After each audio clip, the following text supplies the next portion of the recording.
December 14th, 2023, St. Mary's Hospital, Boston. The fluorescent lights hummed overhead as I walked down the sterile corridor, clutching a small bouquet of daisies, my grandmother's favorite. She'd been in the ICU for 3 days after a fall, and I'd promised I'd visit her every evening after work. Room 307. That's what my mother had texted me. But hospitals are mazes, aren't they? Endless corridors that all look the same. White walls, identical doors, the smell of disinfectant mixing with something deeper, fear, hope, grief all blended together. I pushed open the door to what I thought was a room. 407 and stepped inside. But the woman lying in that bed wasn't my grandmother. She was younger, maybe in her early 50s. Blonde hair now matted against the pillow. Pale skin, almost translucent under the harsh hospital lights. Tubes snaked from her arms. A ventilator breathed for her. The rhythmic hiss and click the only sound in the room. And the room itself. God, the room was empty. No flowers on the windowsill. No get well cards taped to the wall. No photographs. No concerned family members. Keeping vigil in the uncomfortable chair beside her bed. Just machines. Just silence, just her. I froze in the doorway, my hand still on the handle. This was clearly the wrong room. I should leave. I should apologize to no one in particular and back out quietly. But something anchored my feet to that spot. Maybe it was the way her hand rested on top of the white sheet, fingers slightly curled, taped to the back of her hand, so completely, utterly alone. Before you click away, I need to tell you what happened next. Changed everything I thought I knew about fate, loneliness, and why we meet the people we meet. I found myself walking toward her bed instead of away from it. I set the daisies down on the table beside her, flowers meant for my grandmother, now keeping company with a stranger. And I sat down in that empty chair. The rational part of my brain was screaming at me. David, what are you doing? This isn't your business. This isn't your room, leave. But I couldn't stay with me. This gets unbelievable. I looked at her face, peaceful but not in the way sleeping people look peaceful. This was different. This was absence, like she'd gone somewhere far away and left just her body behind. And then, I don't know why, I started to sing. You are my sunshine, my only sunshine. My voice cracked. I'm not a singer. Never have been. But my grandmother used to sing that song to me when I was sick as a child, when I'd had nightmares, when the world felt too big and scary. It was the only thing I could think to do. I sang the whole song, all the verses, to a woman whose name I didn't know, in a room I wasn't supposed to be in. When I finished, the only sound was the ventilator. Hiss, click, hiss, click. I stood up, feeling foolish. What was I thinking? I grabbed my coat and turned to leave. Excuse me? A nurse stood in the doorway, a young woman with kind eyes and dark hair pulled back in a ponytail. She looked confused but not angry. I'm sorry, I stammered. Wrong room. I was looking for my grandmother. I thought this was 307? She finished for me. That's next door. This is 305. Right, I'm so sorry. Were you singing? She asked. Heat flooded my face. Yeah, I don't know why. She seemed so alone. The nurse's expression softened. She glanced at the woman in the bed, then back at me. She is alone, she said quietly. Her name is Margaret Thompson. She's been here for 6 weeks. Severe stroke. She's been in a coma since they brought her in. 6 weeks? And no one, the nurse confirmed. No emergency contacts on file. No family we can find. No visitors, not one. You're the first person who sat with her who wasn't being paid to be here. Something twisted in my chest. How is that possible, I asked. How does someone just have no one? The nurse shrugged sadly. Happens more than you'd think. People slip through the cracks. Lose touch with family. Outlive their friends. And then something like this happens and she gestured at the empty room. I looked back at Margaret. At her hand resting on that white sheet. Would it be okay if I stayed? Just for a bit? The nurse smiled. I think she'd like that. If you think you know where this is going, trust me, you don't. Hit that subscribe button because what happens in the next few weeks will restore your faith in human connection. I promise you. That night, I did visit my grandmother. Room 307, she was sitting up in bed, bossing my mother around, color already returning to her cheeks.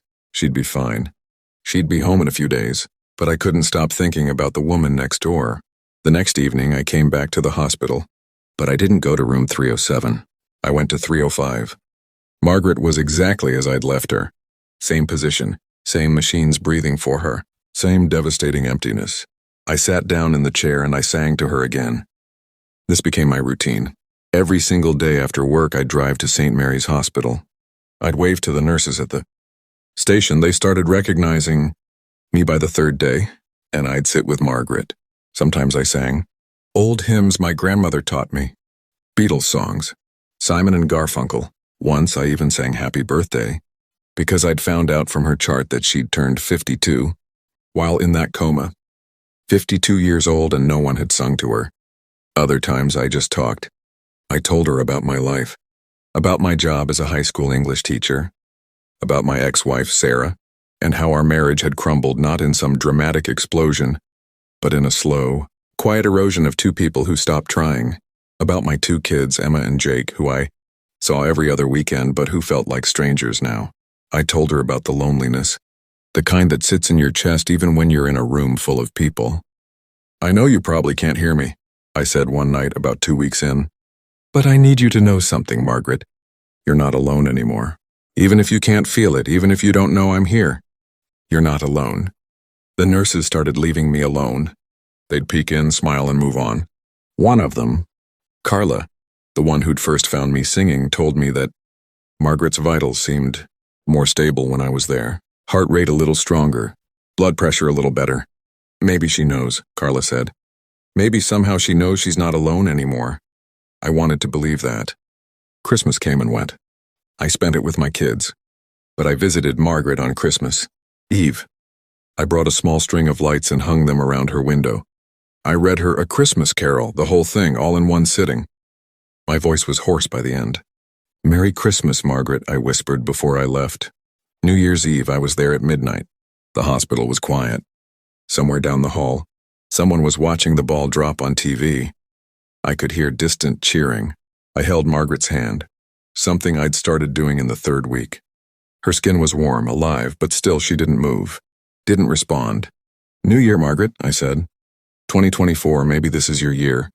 Maybe this is when you wake up and tell me to shut up and stop singing off-key. Nothing, but I kept coming. Don't go anywhere. What happens next I still can't explain, and neither can the doctors. January 4th, 2024. 3 weeks after I'd first walked into the wrong room. I was reading to Margaret from a book of poetry, Mary Oliver, The Summer Day. I'd just gotten to the line, tell me, what is it you plan to do with your one wild and precious life? When I felt it. Sound, sudden, sharp intake of breath. Her hand, her fingers moved. Just barely, the slightest twitch against my palm. But I felt it.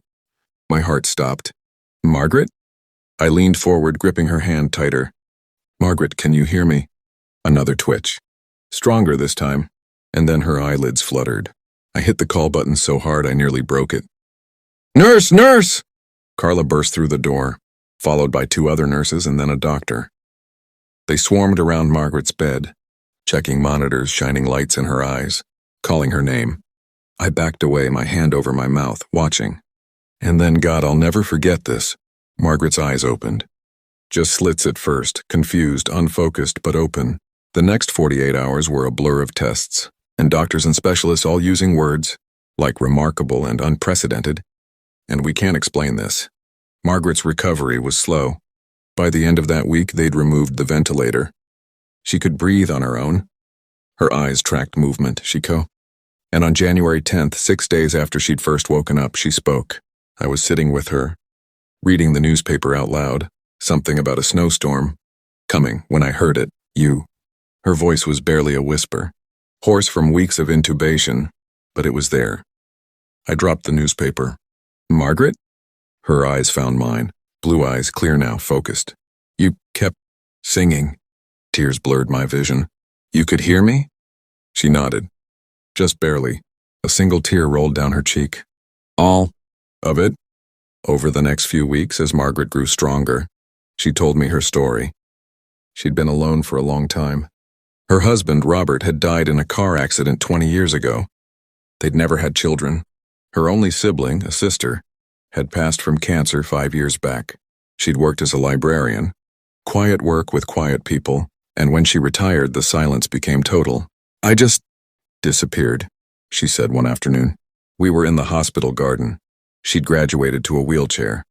January sun, weak but present on our faces. No one called because there was no one to call. And I didn't reach out because, what was the point? The stroke happened at home. I was alone for 18 hours. Before a neighbor noticed, my newspapers piling up and called the police. By the time they found me, she didn't need to finish. "I remember the darkness," she continued. I was trapped. I couldn't move, couldn't speak, couldn't open my eyes. But I could hear things, muffled, distant, machines, voices. But they were all clinical, medical, no one talked to me. She looked at me. And then one day I heard singing. This terrible off-key singing. I laughed through tears. "Hey now." It was the most beautiful thing I'd ever heard, she said. Because it wasn't for the nurses. It wasn't for a chart. It was for me. Someone was sitting with me. Someone cared. She grabbed my hand. "You gave me a reason to fight. David, every time you came back, every time you sang or read or just talked, you were pulling me toward the light. I don't know why you stayed, but you saved my life." I shook my head. "No, Margaret, you saved mine." And I meant it. Stay with me, because this is where the story takes a turn I never saw coming. You see, I'd spent the last 3 years sleepwalking through my life, going through motions, teaching classes on autopilot, seeing my kids but not really connecting. I'd convinced myself I didn't matter, that I was just here taking up space. But sitting with Margaret, caring for someone who couldn't ask for it and couldn't thank me for it, it woke something up in me. It reminded me what it felt like to be needed, to matter, to love without expecting anything in return. Margaret spent 2 months in rehabilitation. I visited every single day. When my ex-wife asked why I was spending so much time at the hospital with a stranger, I couldn't explain it in a way that made sense. "She's not a stranger anymore," was all I said. And she wasn't. Margaret and I talked about everything. Books, music, loss, loneliness, the quiet, terror of realizing you might die and leave no mark on the world whatsoever. "I have a daughter," she told me one day in late February. This was news to me. "Her name is Rachel. She's 30. We haven't spoken in 7 years." What happened? Margaret's face clouded. I pushed her away after Robert died. I was so consumed by grief I couldn't see what I was doing to her. She tried. God, she tried. But I kept pushing until one day she stopped trying, and I was too proud to apologize. "It's not too late," I said. "Isn't it? Margaret, you came back from the dead. I think you can make a phone call." It took 3 tries. The first 2 times Rachel didn't answer. The 3rd time she did. I stepped out of the room to give Margaret privacy, but I could hear her voice through the door, crying, apologizing, explaining. When I came back an hour later, Margaret's face was different, lighter. "She's coming," Margaret whispered. "Tomorrow. Rachel's coming tomorrow." And she did. I met Rachel in the hospital hallway. She was tall, blonde like her mother.